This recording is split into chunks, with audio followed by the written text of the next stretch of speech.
Subscribe to my channel and press on bell icon for latest video.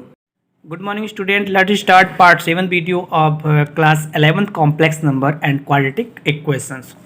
और कल की class में मैंने आपको पहला और दूसरा क्वेश्चन बताया था जिसमें मॉडुलस एंड आर्गुमेंट फाइंड करने थे, मतलब पोलर फॉर्म में कन्वर्ट करके ही सोल्यूशन करना था। पोलर फॉर्म में कन्वर्ट नहीं करना था, वैल्यू निकालनी थी। बट आज के क्वेश्चन जो आपको बताऊंगा उसी से रिलेटेड हुआ। जहां तक कल आप करते थे क्वेश्चन वहां तक क्वेश्चन करना है और उसके बाद उसके आगे का भी थोड़ा सा करना है जो पोलर फॉर्म में लिखना है आपको।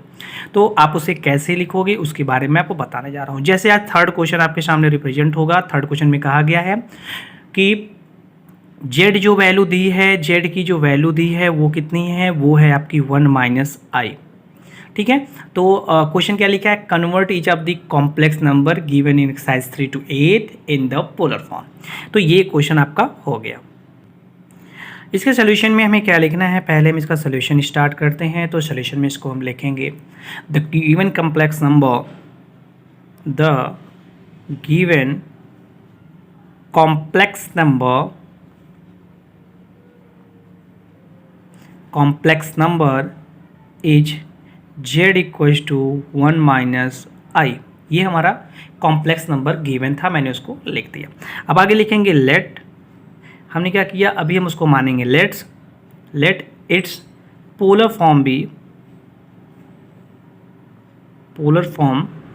B z equals to r cos theta plus i sine theta. हम इसको मान लेंगे r cos theta plus i sine theta. ये हमारा पोलर फॉर्म का इक्वेशन हुआ, साइन थीटा। ये पोलर फॉर्म का इक्वेशन हमने मान लिया कि ऐसा है। नाउ अभी हमें क्या करना है, यहाँ से आर की वैल्यू निकालनी है। तो आर इक्वल टू क्या आ जाएगा, मॉडुलस ऑफ जेड हो जाएगा। मॉडुलस ऑफ जेड क्या होता है आप जानते हो कि रियल पार्ट जो होता है उसका स्क्वायर। यहाँ रियल पार्ट जो हमारा है वो कितना है, तो आप जान पा रहे हो यहाँ पे जो रियल पार्ट है वो हमारा 1 है। तो 1 का स्क्वायर प्लस इमेजिनरी पार्ट जो है उसका स्क्वायर। तो इमेजिनरी पार्ट यहाँ क्या है, -1 है, इसका भी स्क्वायर कर लेंगे। तो फाइनली क्या मिला, ये मिला 1 + 1 जो कि आपको √2 दे रहा है। ये आपका आर निकल गया। अब आगे क्या करना है, हमें निकालना है अल्फ़ा। तो कहेंगे late alpha B the acute angle given by tan alpha. आप ले लो सीधा tan अल्फ़ा। अब एक क्वेश्चन बनता है कि tan अल्फ़ा क्या होता है। तो जब tan अल्फ़ा की बात करेंगे तो tan अल्फ़ा की वैल्यू जो होगी वो मॉडुलस में रखते हैं इसको, इमेजिनरी पार्ट है। तो आप कहेंगे imaginary part of z upon में रियल पार्ट ऑफ जेड। ये हो गया रियल पार्ट ऑफ जेड। तो मतलब ये देखोगे आप मॉड में इमेजिनरी पार्ट ऑफ जेड कहा गया है, तो इमेजिनरी पार्ट में यहाँ पे वैल्यू आ रही है क्या, -1 आ रही है। तो -1 अपॉन 1। तो यहाँ से क्या देखा आपने कि tan अल्फ़ा की जो वैल्यू हो गई -1 अपॉन 1 होता है, -1 ही होता है, लेकिन मॉडुलस से जो बाहर इसको निकालोगे तो +1 हो जाएगा, ये 1 हो गई। तो नॉर्मली यहाँ आप कह सकते हो कि tan अल्फ़ा इक्वल टू क्या हो जाएगा, tan π/4 हो जाएगा। तो यहाँ से आपने क्या देखा, अल्फ़ा की वैल्यू क्या हो गई, π/4 हो गई। ये वैल्यू पता है आपको। इसके आगे इसका सोल्यूशन आप कैसे करोगे वो देख लीजिए। नॉर्मली क्वेश्चन बड़ा ही ईजी है। तो आप कहेंगे सिंस जेड लाइज इन। अब आप देखोगे जेड कहाँ लाई करता है, थोड़ा सा ध्यान दीजिएगा। आप क्या देख रहे हो, जेड, अगर यहाँ देख रहे हो जेड के बारे में, तो जेड का ये जो रियल पार्ट है आपको मैंने बताया था, जैसे x + iy होता है तो x की वैल्यू 1 और y की वैल्यू -1।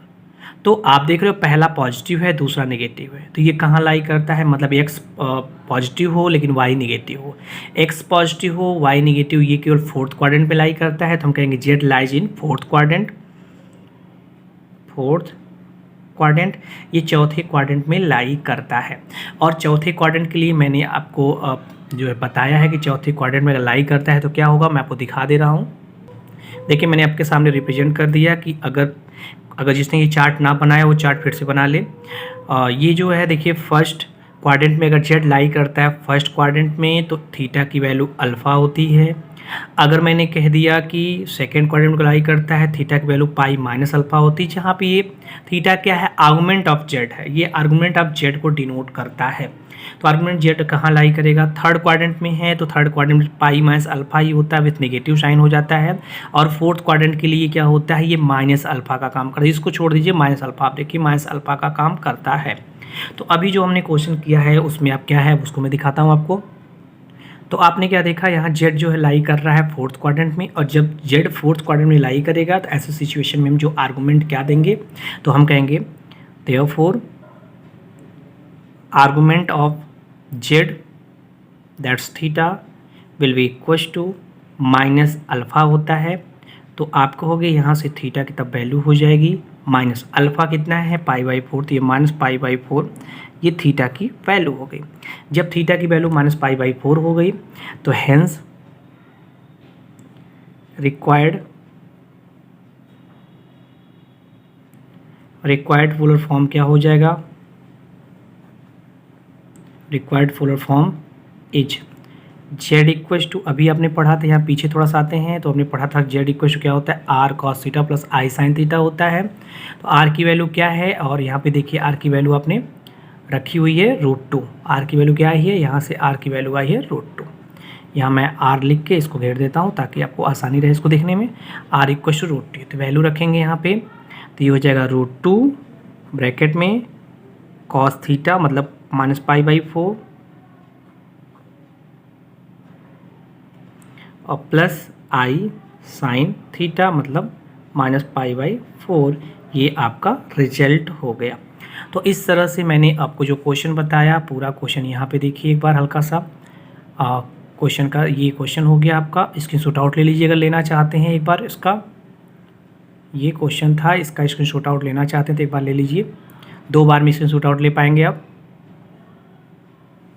और ये देखिए इसके बाद का जो है ये स्क्रीनशॉट आउट लेंगे तो क्लियर हो जाएगा। तो ये क्वेश्चन था आपका एनसीईआरटी का क्वेश्चन नंबर 3 था 5.2 के। तो इस तरह से इसकी कुछ और भी क्वेश्चन है, अगर मान लीजिए मैं इसको इसका 5th पार्ट करा दूं या 6th पार्ट करा देता हूं तो बड़ा ही आसान होगा आपके लिए। तो मैं क्वेश्चन नंबर आपके सामने 6 पार्ट शो करता हूँ। 6 पार्ट में क्या कहा गया है कि जेड इक्वल टू -3। अब कुछ बच्चे इसको देख के डर जाते हैं कि ये जेड इक्वल टू -3 कह दिया गया तो इसका सोल्यूशन कैसे होगा।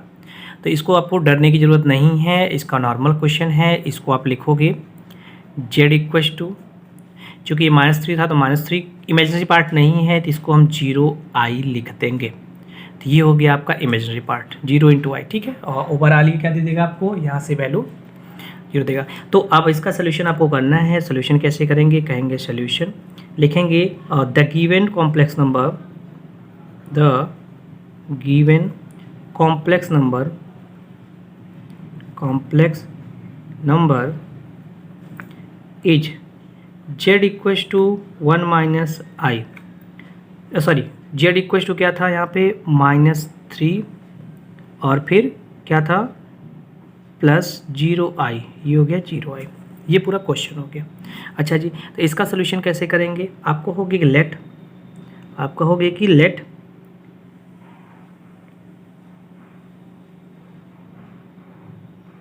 It's polar form be z equals to r cos theta plus i sine theta, ये हो गया। तो पिछले क्वेश्चन में भी आपने यही माना था, देखिए पीछे क्वेश्चन भी आपने यही कहा था। देखिए क्या कहा था, the given complex number is z equals to मान लिया था और फिर लेट इट्स पोलर फॉर्म भी जेड इक्वल्स टू इतना कह दिया था, फिर उसका क्या निकाला था आपने, आर निकाला था। तो वैसे यहाँ भी आर निकालेंगे, तो आर निकालेंगे यहाँ पे। नाउ